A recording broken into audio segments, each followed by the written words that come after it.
nostalgia associated with our childhood because of the innocence that we had towards life, the innocent um, cognitions that we had.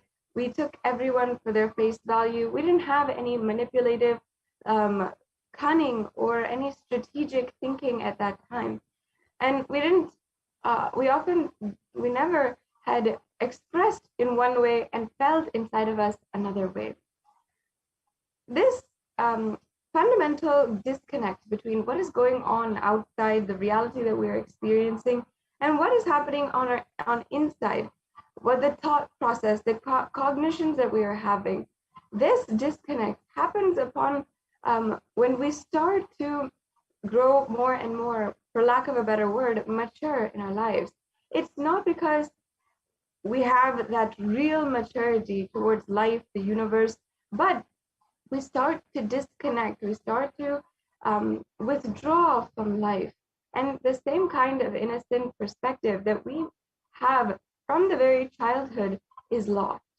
And the Supreme Concept of Hinduism is beautifully put even in the Gospel of the Supreme Pontiff of Hinduism, where he is written on all of his teachings called the Living Enlightenment, that literally innocence regained in life ultimately help us become that pure, innocent, child-like newfound fervor for the world from the very beginning of our life and continue on. That is essentially living enlightenment, about having that same excitement, having that same innocence towards life without carrying any kind of strategy, any kind of manipulative thought forward, any kind of burden or heaviness inside of us continuously. That essentially is living enlightenment.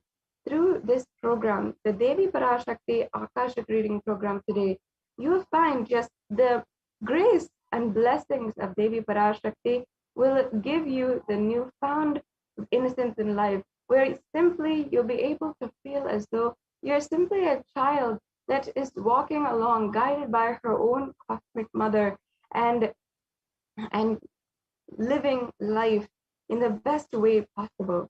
That is the transformation that is in store for you with this Devi Parashakti Akashic reading program and the darshan of Devi Parashakti. Literally, over the last 4 months, continuously the Supreme Pontiff of Hinduism has been manifesting out of his love, compassion, and spiritual responsibility to make superconscious breakthrough happen for the world.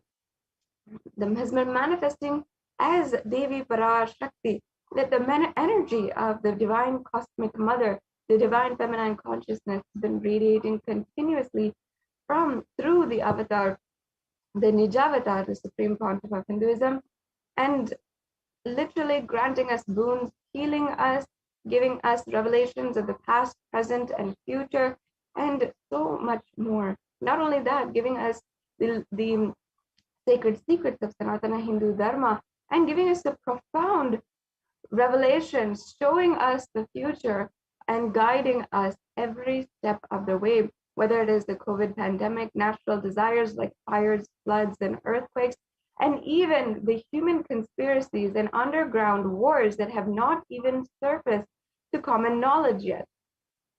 This is what we have been in Kailasa experiencing and enjoying through the Devi Parashakti Akashic reading every single day, sometimes even twice a day.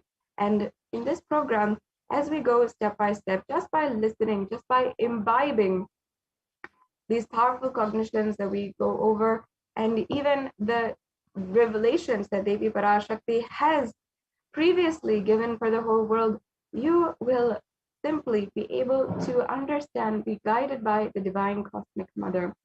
Understand that perhaps in this world, there's been going on so much of stress, so many different kinds of social upheaval, and so much of chaotic, dynamic changes in our world, in our life.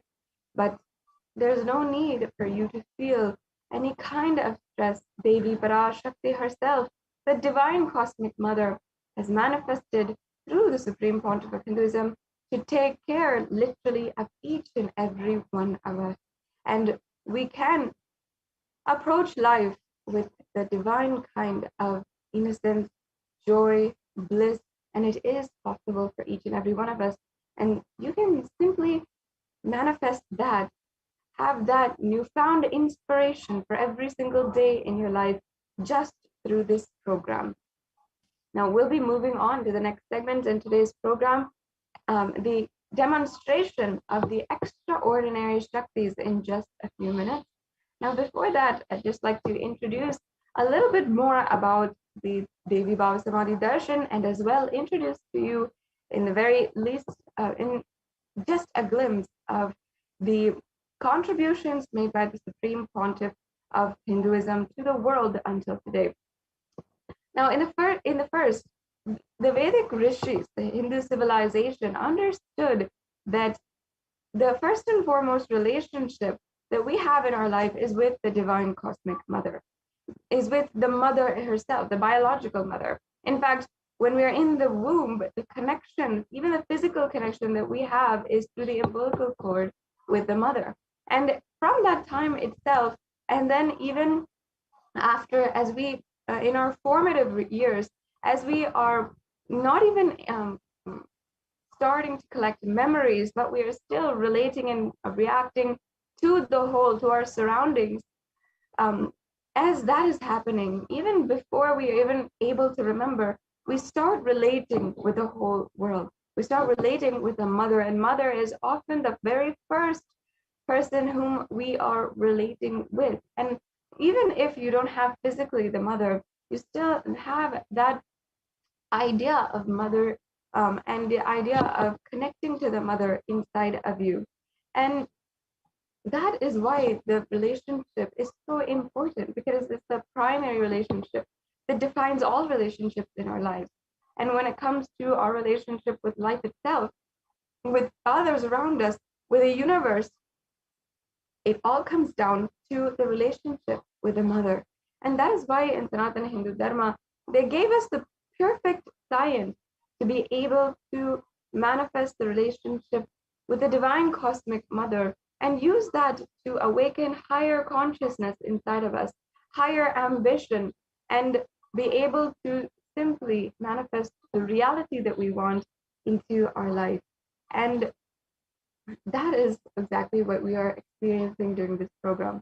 Through completion with the mother and imbibing the powerful cognitions about mother, and literally taking her guidance, becoming devoted and relating to the Devi Parashakti herself, manifesting through Supreme Pontiff of Hinduism, we are awakening higher consciousness inside of us.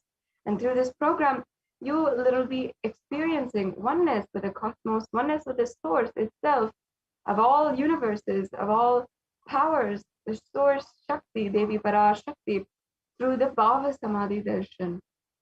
And literally, Bhava Samadhi means oneness with the source through a certain aspect, and the aspect is Devi Parashakti.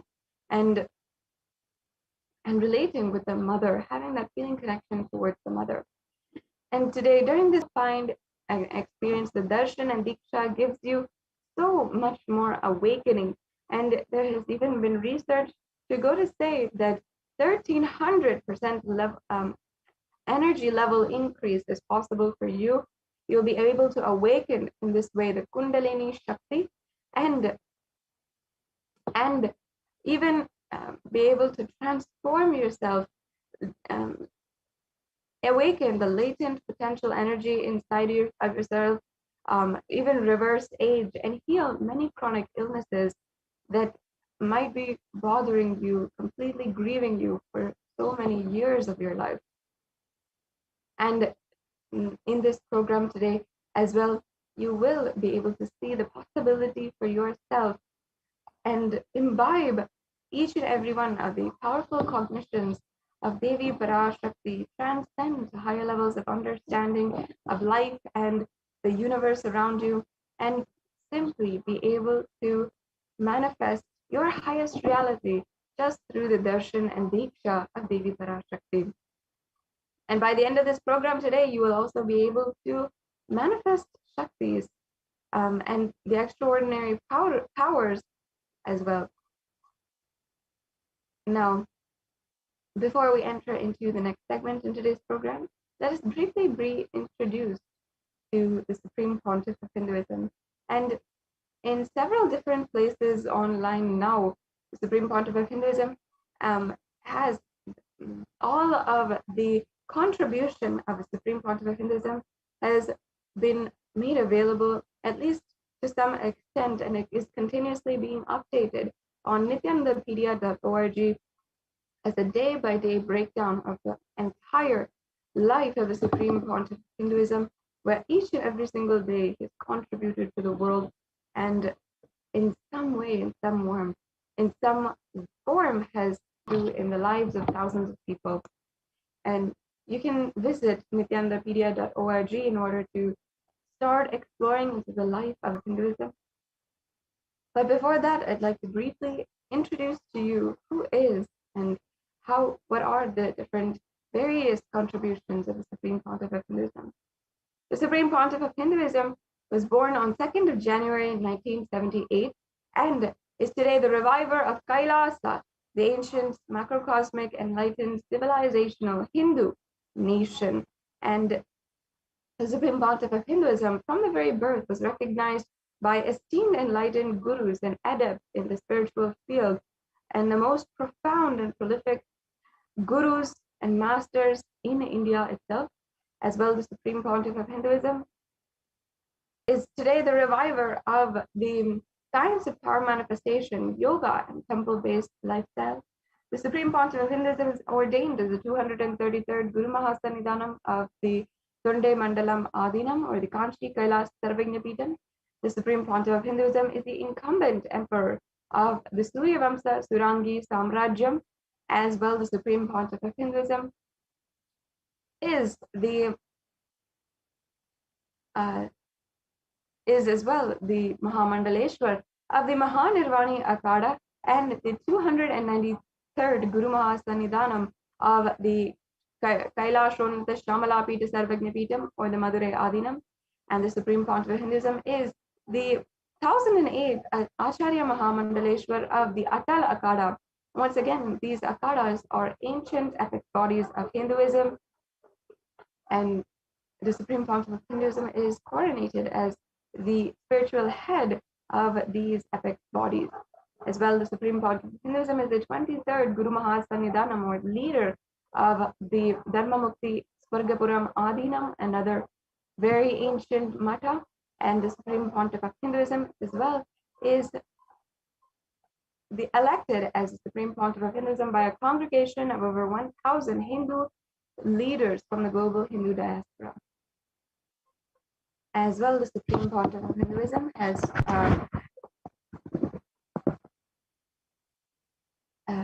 authored more than 300 books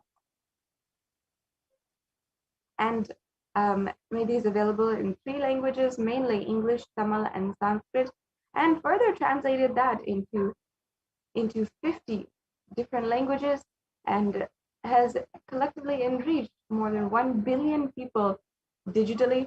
And the Supreme Pontiff of Hinduism has spoken for more than 20,000 hours, all of which is available on Kailasa's HDH Nithyananda YouTube channel. As well, the Supreme Pontiff of Hinduism has established Kailasa's Nithyananda Hindu University, the world's largest Hindu university, with satellite campuses in more than 150 countries. Now, we'll be moving on to the next segment of today's program after a very quick break and be able to witness for ourselves the extraordinary Shakti demonstration.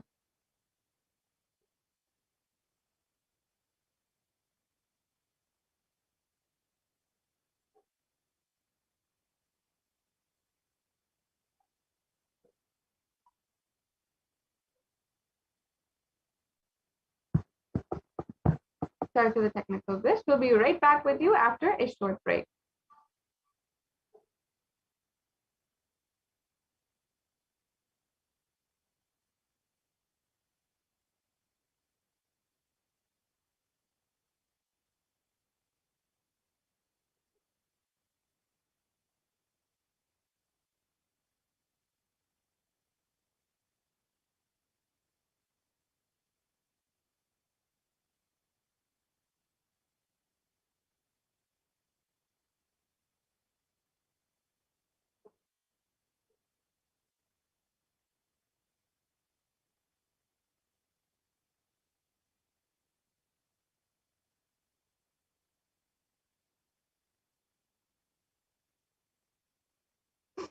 In just a few minutes, we'll be starting the demonstration of extraordinary powers.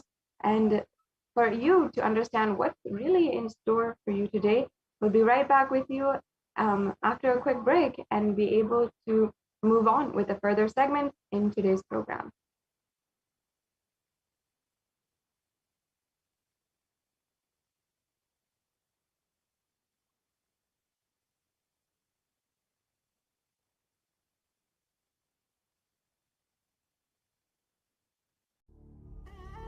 What I mean by the word e-Kailasa, listen intensely. Enlightenment ecosystem, literally enlightenment itself, in your own home, wherever you are. If you cannot come to Kailasa, it's okay. Kailasa can come to you. Kailasa coming to you is e-Kailasa.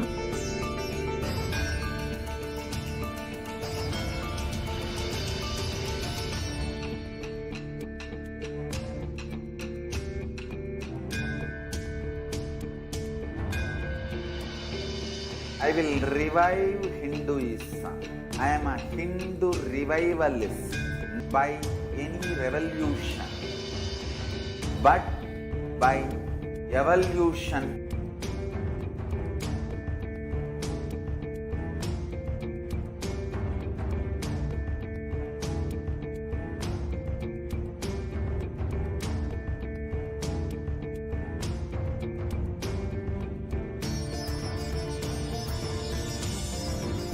And setting model community.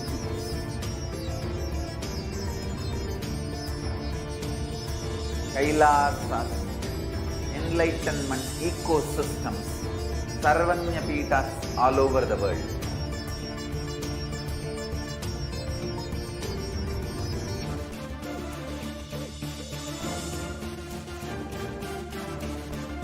All powerful cognition, knowledge, only when you live, power manifestation and possibilities manifestation happens.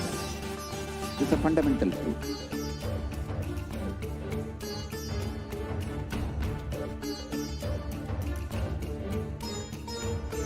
Hinduism cannot live exclusively as one sampradaya. No.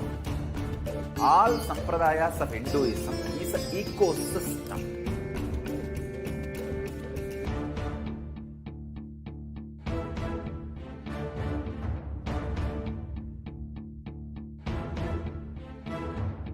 So don't keep quiet thinking that if one sampradaya is attacked, only that sampradaya is going to be affected.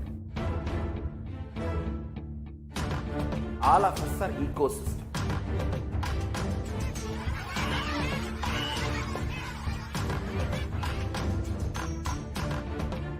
I invite all of you to get involved and enjoy Hinduism by the principle of Dharmo Rakshati Rakshitaha.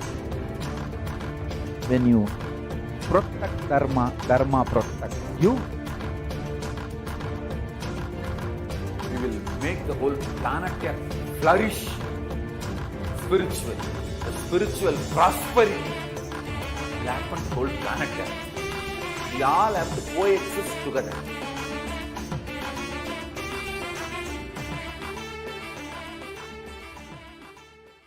Just be alive for next 3 years. Don't die within next 3 years.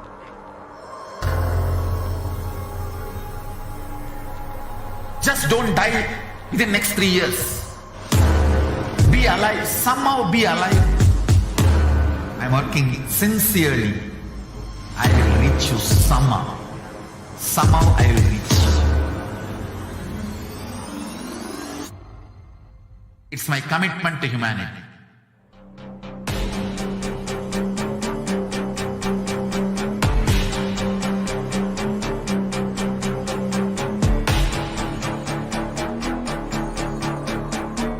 Just don't die within next 3 years. I will reach you wherever you are, whichever corner of the world you may be. I will reach you with enlightenment. You manifesting the space, state, powers, being Paramashivam. It is possible, and it is possible for you.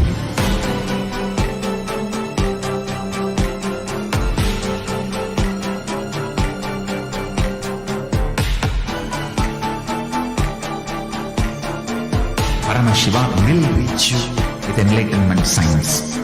I know he is going to do the job. Just be alive for next 3 years. Nothing else.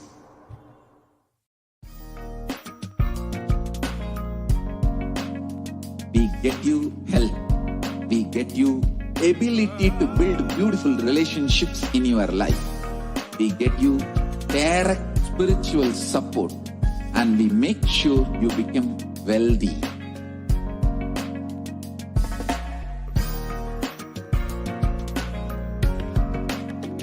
We won't stop giving you just good life.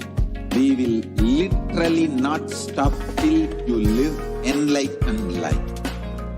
Manifesting the state of Paramashiva, space of Paramashiva, powers of Paramashiva, being of Paramashiva.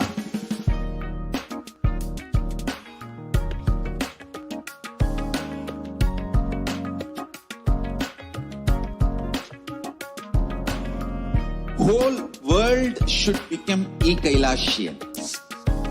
I want the whole world to know Hindus have something great to contribute to the world.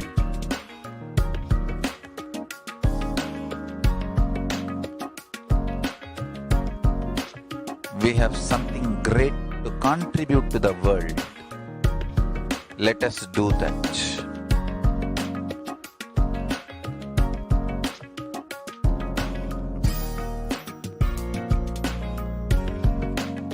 Kailasa is proper customized spiritual service helping you to identify your root patterns of suffering. We have perfected the science of helping every individual, every cultural, religious, nationality background.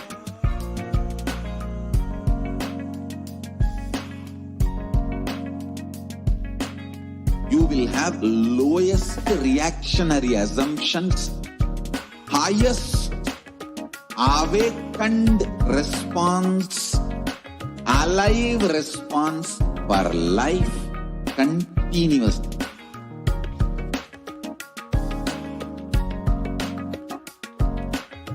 Kailasa is enlightenment ecosystem, literally enlightenment itself in your own home, wherever you are.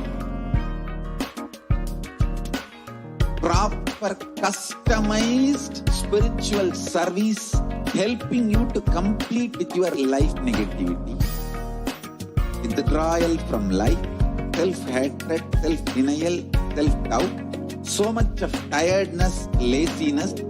We can support you aligning your diet, your attitude, your aptitude, your understanding about life. We can help you with everything.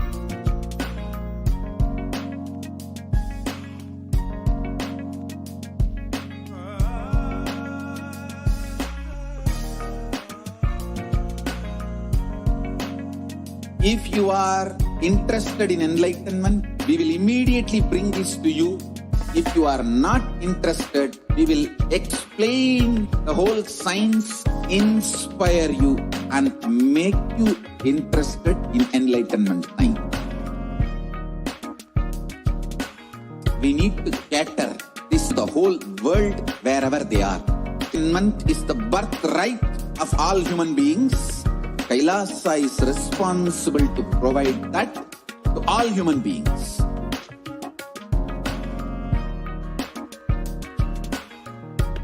Kailasa is the totality of the knowledge I received from my gurus and practice manifested in my life, perfected by teaching millions of people from all cultures, time zones, backgrounds, genders, nationality, race, from every creed.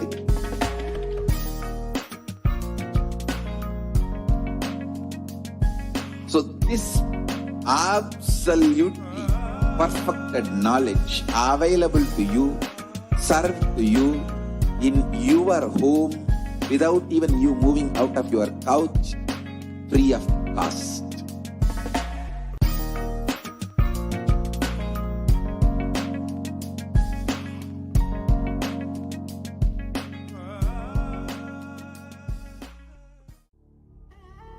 What I mean by the word e-Kailasa, listen intensely.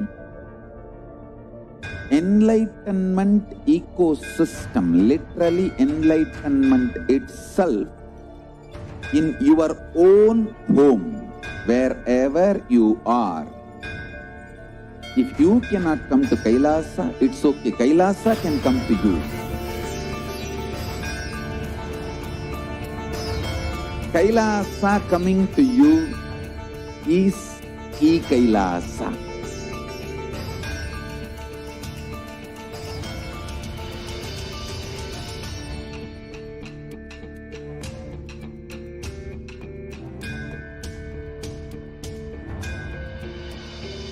I will revive Hinduism. I am a Hindu revivalist, not by any revolution, but by evolution.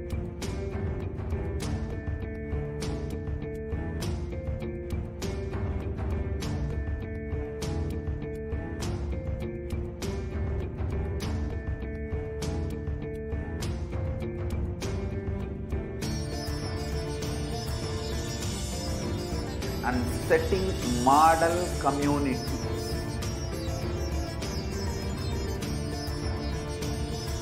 Kailasas, enlightenment ecosystems, Sarvanya Pitas all over the world.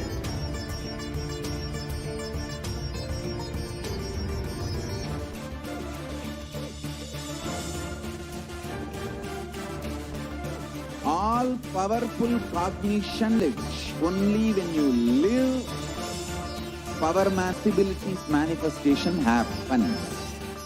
It's a fundamental truth.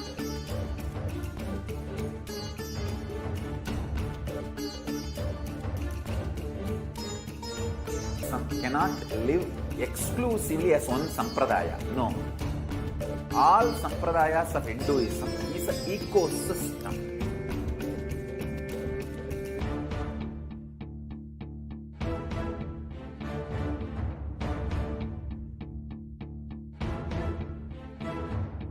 So don't keep quiet thinking that if one sampradaya is attacked, only that sampradaya is going to be affected.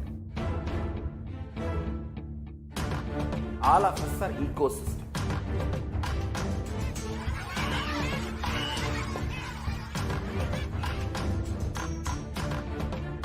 I invite all of you to get involved and enjoy Hinduism by the principle of Dharmo Rakshati Rakshati. When you protect Dharma, Dharma protects you. We will make the whole planet flourish spiritually. The spiritual prosperity will happen to the whole planet. We all have to coexist together.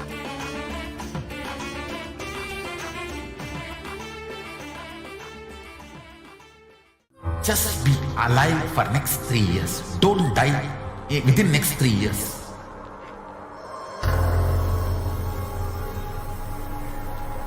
Just don't die within next 3 years.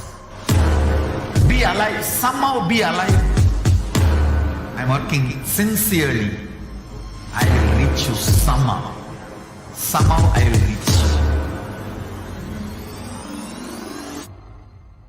It's my commitment to humanity.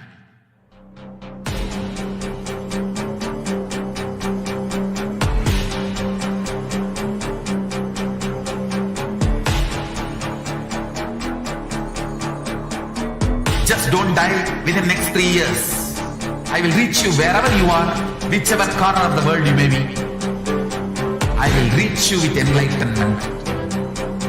You manifesting the space, state, powers, being Paramashivoham. It is possible, and it is possible for you.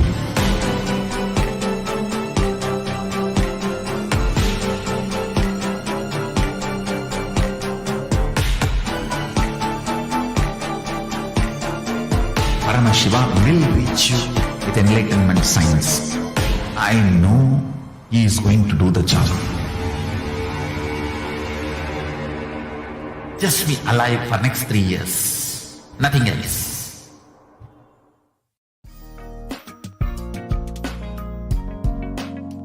We get you health. We get you ability to build beautiful relationships in your life. We get you direct spiritual support, and we make sure you become wealthy.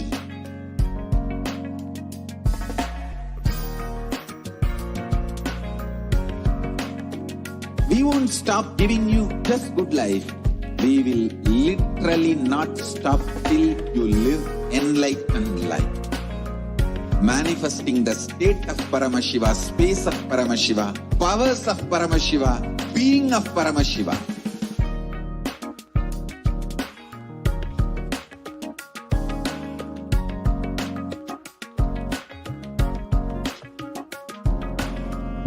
Whole world should become Kailashians.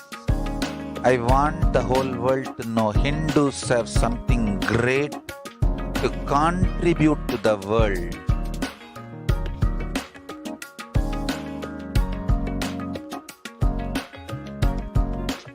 We have something great to contribute to the world. Let us do that.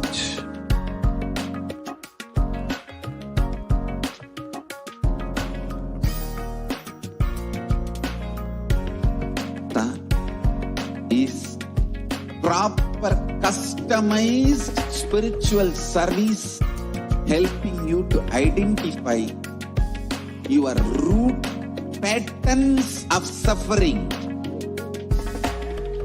We have perfected the science of helping every individual from every cultural, religious, nationality background.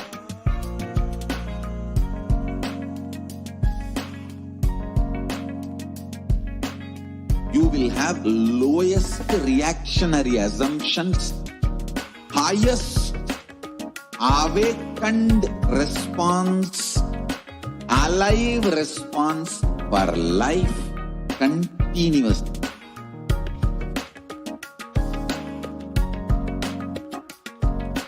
E-Kailasa is enlightenment ecosystem, literally enlightenment itself in your own home, wherever you are. Proper customized spiritual service helping you to complete with your life negativity. Withdrawal from life, self-hatred, self-denial, self-doubt, so much of tiredness, laziness. We can support you aligning your diet, your attitude, your aptitude, your understanding about life. We can help you with everything.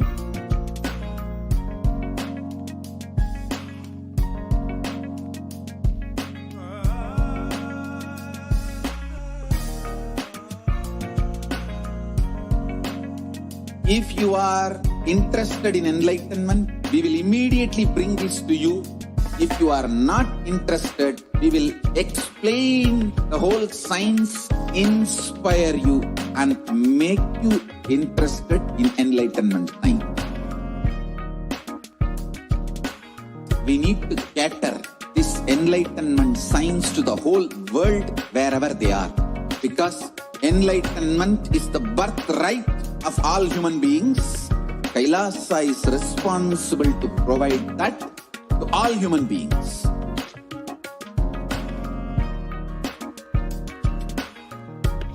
Kailasa is the totality of the knowledge I received from my gurus and practice manifested in my life, perfected by teaching millions of people from all cultures, time zones, backgrounds, genders, nationality, race, from every creed.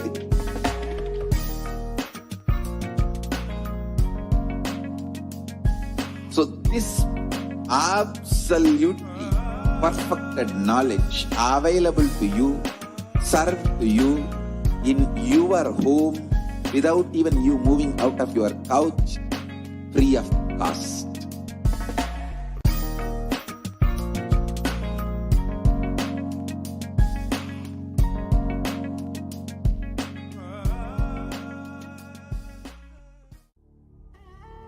What I mean by the word e-Kailasa, listen intensely. Enlightenment ecosystem, literally enlightenment itself, in your own home, wherever you are. If you cannot come to Kailasa, it's okay. Kailasa can come to you. Kailasa coming to you is e-Kailasa.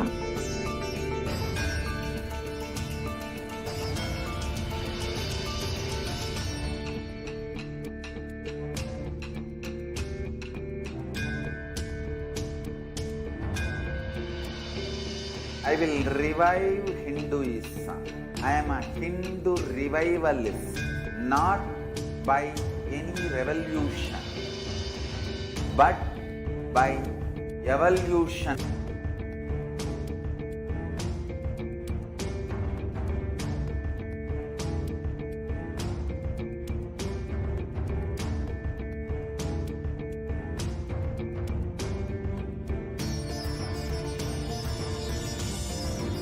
And setting model communities.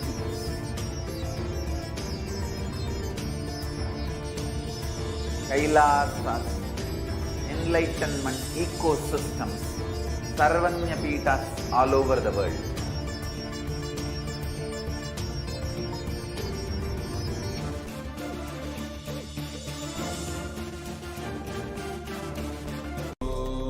Nithyananda Paramashivoham. Om Nithyananda Paramashivoham. Om Nithyananda Paramashivoham. Om Nithyananda Paramashivoham. Om Nithyananda Paramashivoham. Om Nithyananda Paramashivoham.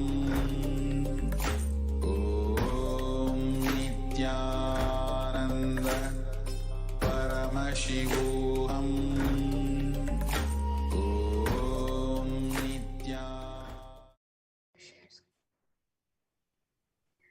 Yes, Nithyanandam, everyone. And now we'll be getting into the next segment where we will be seeing a live demonstration of the extraordinary Shaktis. So till now we learned what is the Baba Smart Darshan and who is the Supreme Point of Hinduism and what we're going to get in this program. So now let's move to the next segment. So today, the Balsans, the Nithyananda Yogis, and the initiated disciples of the Supreme Point of Hinduism will be demonstrating the powers of third eye and sharing with all of you the results and experiences of the extraordinary manifestation of the divine powers awakened in us through the third eye, through the Diksha, the initiation. And in today's Baba Samaj Darshan, all of us will also be receiving the initiation into the third eye awakening in various powers with the blessings and the grace of the Supreme Point of Hinduism. We will be manifesting the following powers of third eye, which is seeing the eyes blindfolded, and various other powers also. And for those of you who might be wondering where the third eye is located and how it works, the third eye is a cosmic browsing center located between the brows, which upon initiation one can effortlessly express powers and see through the third eye just as you would with your two eyes. And now let's understand what are Shaktis. What exactly are these Shaktis that we are speaking about? So in the Vedas, the source scriptures of Hinduism, Paramashiva reveals in elaborate detail that every human being is hardwired to be able to manifest 463 plus extraordinary Shaktis, divine powers. And manifesting powers are described as a system, a method, and a science for human beings to explore and have access to various states of consciousness. And Shaktis manifest from the fundamental cognition that you are a divine. You need to manifest the divine, not that you are a man and you need to reach the divine.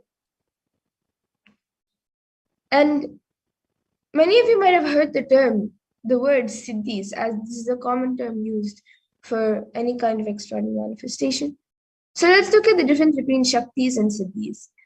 So Shakti is expressed from the space of enlightenment as a side effect, a feeling connection with the divine and high integrity with the Guru, whereas Shaktis and siddhis are powers that manifest from tapas or penance for enlightenment, and Shaktis are a source of enlightenment, whereas siddhis are on the path for enlightenment. And a few more differences are that Shaktis of Paramashivoham manifest through ordinary human beings in an extraordinary way, and after the initiation from the avatar and are permanent, whereas siddhis are not permanent and may divert you from enlightenment. And the source of all these Shaktis, Paramashiva, is the primordial divinity in Hinduism, the ultimate reality and cause, which is self-effulgent, Swayam Prakasha, all-pervading, unchanging, beyond time, space, form, and causality. And as the fundamental base of Avyakta, the unmanifest, and Vyakta, the manifest existence, he performs the Panchakritya, or the 5 cosmic acts of Shrishti, creation, Sthiti, sovereign rulership and maintenance, Samhara, rejuvenation, Trobhava, pulling out a delusion, and Anugraha, liberating grace for all living entities. And the avatar of Paramashiva, the supreme point of Hinduism, Jagat Guru Mahasannidhanam, His Divine Holiness Bhagavan Nithyananda Paramashivam, as the 1,008 living incarnation and representative of Paramashiva and the revival of Kailasa, the ancient enlightened Hindu civilization nation, and the great cosmic wordless nation. Ever since the beginning of the civilization, the Sanatana Hindu Dharma has been a cradle of enlightened beings and highly advanced sciences. And it is where the science of power manifestation and the science of enlightenment was taught as a lifestyle. And for the first time in the modern day, the supreme point of Hinduism is reviving these yogic powers and transmitting it to the world at a record-breaking pace which is never accomplished before. And all of this knowledge and science and the science of manifesting Shaktis are passed down from one generation to the next through Diksha, the initiation by enlightened Gurus. And the supreme point of Hinduism, being recognized by his Gurus as an incarnation at a very young age, was trained and taught. These sciences revived the initiations and knowledge repositories for billions to manifest the science of power manifestation and these sciences from the disciplines of Vedanta, Tantra, Sri Vidya, Yoga and Yogic powers, Mantra Shastra, Siddha Vidya, science of Aushadha, Advaita, Bhakti Yoga, Paramashivoham, and many such others. And now let's see how we can awaken these divine Shaktis in us. Every ultimate jnana is mapped into your consciousness, prajna, and manifests as a possibility and power of every being, prajnana. And the science of power manifestation is authenticated through 4 aspects or evidences, or pramanas, as known in Sanskrit.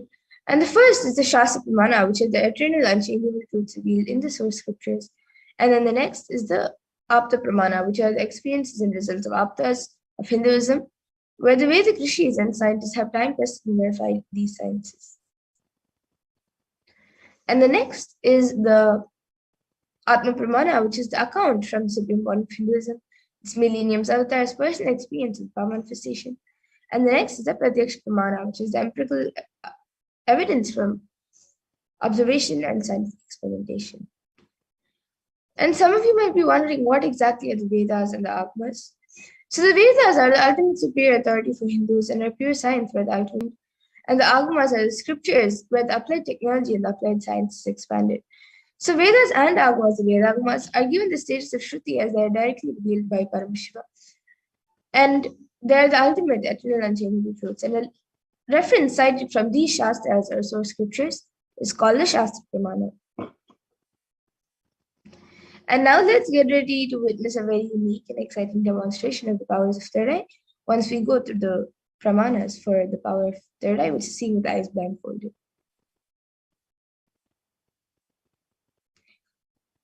So the Shastra Pramana for this power comes from the Vijnana Bhairava Tantra. Kapalantarmanonyasya tishtanniditalochanaha kramena manasodadyat lakshaye lakshyamuttamam. And the translation for this verse is, by fixing the mind on the inner space within the crown center and sitting stably without any movement, having the eyes closed in succession, by that stability of the mind in inner space through the power of the third eye, one directly sees the ultimate goal Lakshyam by having the vision beyond the sight that reveals any object or place, attaining the space of oneness with the source Paramashiva. And then the next is the Apta Pramana, where Krishna initiates Arjuna into the power of third eye. Natu mam shakyase drashtu manenaiva swachakshusha divyam dadami te chakshuhu pashyam me yogam aishwaram. So in this verse, Bhagavan Krishna says to Arjuna, but you cannot see my cosmic form with these physical eyes of yours. Therefore, I grant you divine third eye vision. Behold my cosmic opulence. So this comes from the Hindu Purana Bhagavad Gita, where Krishna initiates Arjuna into the power of third eye to behold his Vishwarupa Darshan, to behold Krishna's Vishwarupa Darshan, the vision of his cosmic form. And in the 11th chapter of Bhagavad Gita specifically, which contains the description of Bhagavan Krishna's cosmic form, is completely narrated by Arjuna as he sees Bhagavan Krishna through his third eye. And then the next, the Atma Pramana in Swamiji's own words. The first experience is that I was able to see everything around me, above me, the whole 360 degree, 10 directions above me, everything. I realized not only I was able to see, I was able to feel. I was able to feel and experience all of that as me. And the next is the Pratyaksha Pramana, as all of you can see. Study measures were done on the Supreme Point of Hinduism himself, using a PET, a positron emission tomography. And it was measured that when doing daily activities, there was high activity measured in the brain where the third eye is located. And when in deep samadhi state, when the third eye region is active, almost 90% of the rest of the brain is at peace. And now let's get ready to witness the Saksha Pramana, the live demonstration of these powers and the science which has been given to humanity as a gift by the Supreme Point of Hinduism.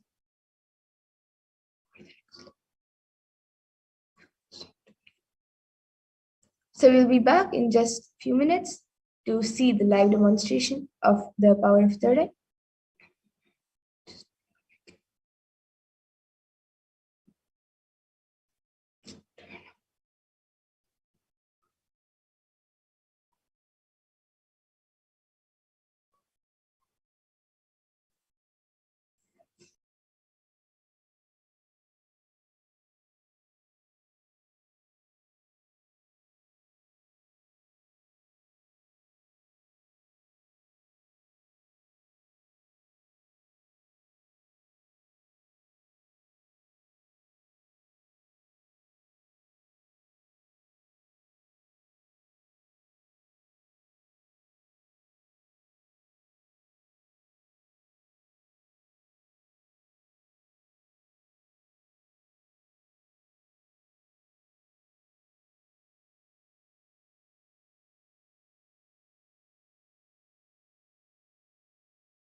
Yes. So now let's see the live demonstration of the power of the red. So now I have with me this eye band which I will be using to blindfold myself. A volunteer will be blindfolding me. So this eye band is certified by ophthalmologists, and in front it is just a thick plastic sheet, and behind thick black sponge which will not allow any type of light to enter near my eyes. And it's usually said that without light you cannot see. So this will cover all the light around my eyes. And then whatever any of you put on the YouTube comment section, I will be reading it. So now a volunteer will be putting this eye band on my eyes, and then any of you can start putting your comments in the YouTube comment section and I will read it. So now a volunteer will be putting the eye band on my eyes.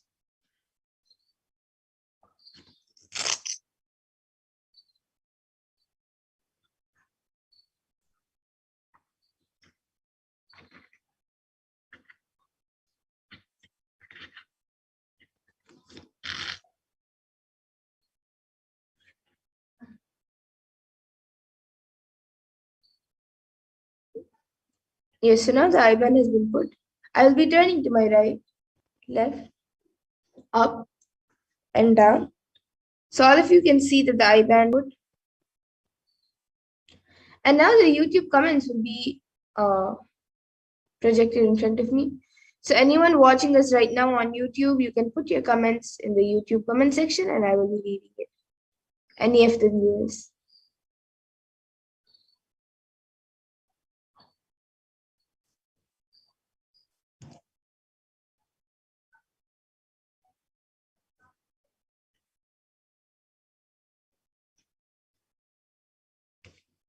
You can put a sequence of emojis, numbers, letters, pictures, anything, and I will be reading it. And as we wait for comments, I have this book along with me, Uncommon Questions to, Uncommon Answers to Common Questions. So I will be opening a random page in this book and reading it to all of you.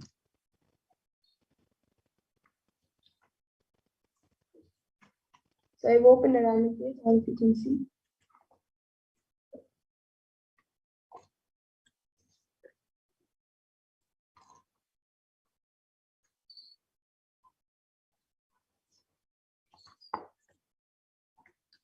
Okay, so now I'll be reading this page, and yes, before that we have a comment from Srinivas77 who has put 3 namaskar emojis.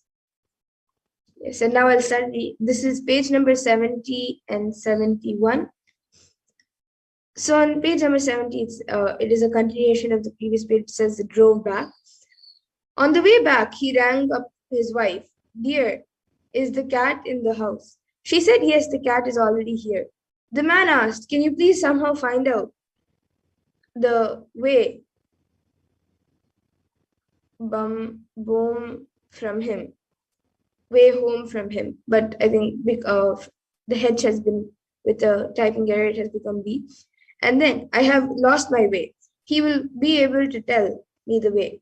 The human being is the only animal who has lost connection with nature altogether, who has lost his way.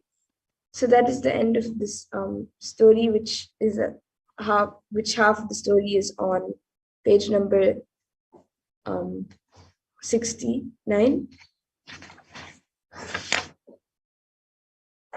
And after that it says, so if you see your steps early in the morning and more like in the morning are more like a dance, you can be sure that you have not lost your way. You are living a life of well-being. Awakening of the chakras not only brings you out of disease, it gives you a glimpse, a taste of well-being. Most of us have never touched the taste of well-being. We have never experienced the state of well-being. Just like a man who is blind from birth can never understand what he is missing, we too never understand what we are missing. We will never understand how it is to feel a sense of well-being. because we lost it at a very young age. So only when you enter into these chakras, you will understand what you were really missing all these days. This is the basic explanation about chakras. Now, about mantras, never think words are just words. Be very clear, never think words are just words. They are also embodiments of energy. Just take an example. I utter a word, cow. Immediately a finger appears in your mind with 4 legs, 2 tails, 2 horns, a tail, 2 horns, 2 ears, and so on. So all you can see.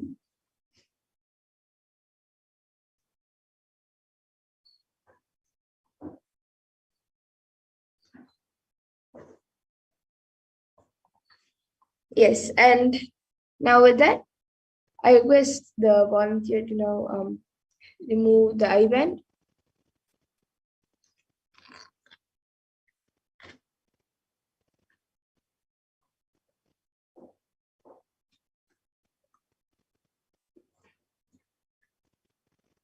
So now as you can see the eye band, it is just as it was before. There is nothing added or nothing removed from the eye band. And now with that, in the interest of time, we will be moving to the next segment of today's program, where we will be seeing a live demonstration. We will be learning who is Devi Parashakti.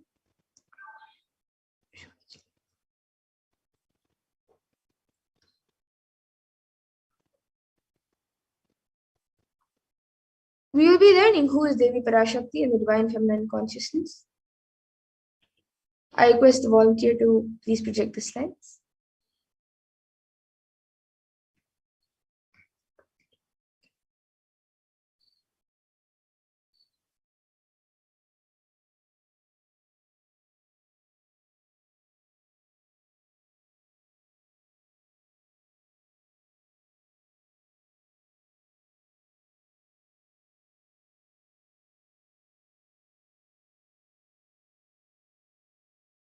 Yes. So we'll be first looking at the verse which comes from the Lalita Sahasranama Dhyana Shloka. Sindhuraruna vigraham trinayanam manikya mauli spurate taranayaka shekharam smitamukhim mapina vakshoruham panibhyam malipurna ratna chashakam raktotpalam bibratim Saumyam Ratnagatasta Rakta Charanam Dhyayet Paramambikam. And the translation for this is the Divine Mother is to be meditated upon as shining in a vermilion red body, with the triple eyes sporting a crown of rubies studded with the crescent moon, a face all smiles, a splendid bust, one hand holding a jewel cup brimming with mead, and the other twirling a red lotus.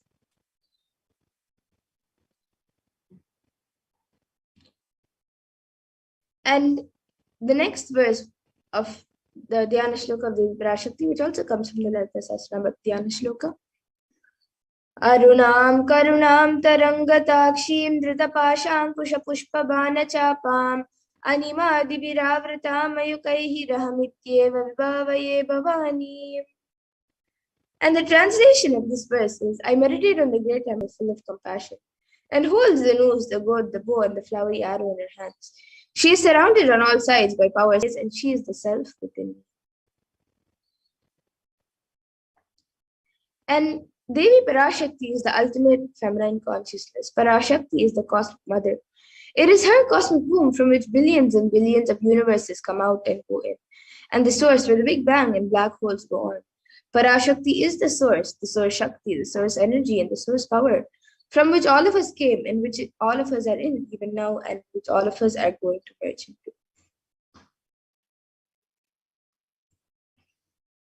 And out of her extreme love and compassion, Parashakti herself is manifesting through the embodied form as the Nijavatara of the Supreme Point of Hinduism, Jagat Guru Mahasannidhanam, His Divine Holiness Bhagavan Nithyananda Paramashivam, gracing us, answering all of our questions, attending to our prayers, giving boons, healing us, revealing our past, present, future, delivering profound spiritual truths, and ultimately giving us the experience of Paramashivoham itself. And in the words of Devi Parashakti herself, she beautifully says, raising as Omkara, expressing as Vedas and Agmas, blossomed as Hrimkara, filled as Parashodasi, living in 40 triangles, the Kailasha Swami who is in Kailasha, Sri Purachintamani, Parashodasi, sitting as part of Paramashiva, Parameshwari, who rules the world, Paramashakti, Manonmani, Meenakshi, as Nithyananda, I took Nijavatara here, to give good boons to everyone, to bestow all goodness. Hiranyagarbha Swarupini, Brahmanda Yoni, Shami, Chandramauli, Rapala, Aparna, Uma, Parvati, Savitri, Navayavana, Samrajya Lakshmi, Parameshwari, Parashodasi, Meenakshi. Taking the form of Nithyananda, I came here as Nijavatara. With great compassion and blessing, listen people, to do good to all of you, I took the form of Nithyananda and came down as Nijavatara. And again, in the words of Devi Parashakti herself, she beautifully says, raising in Omkara, blossoming as Shiva, Shiva manifesting as source of existence, powers of existence, expression of existence, from the oneness of Om, blossoming into two as Prakriti and Purusha, blossoming as three Shaktis, Icha, Kriya, and Jnana, growing as four Vedas, expanding as five Panchbhutas, beyond six chakras, filled as Gotras of seven Rishis, expanding as 8 directions, existing as 9 grahas, blossoming as 10 Indriyas, being as 11 Rudras, creating all the worlds, bringing life to tell and make food blossom and to do good. Parashodasi, Meenakshi, in the form of Nithyananda, I came to bless every one of you. And now let's see how we can receive Devi Parashakti. So literally you are seeing Paramashiva and Parashakti at that moment when she is on your screen. She is actually there on your screen. So always receive her very traditionally.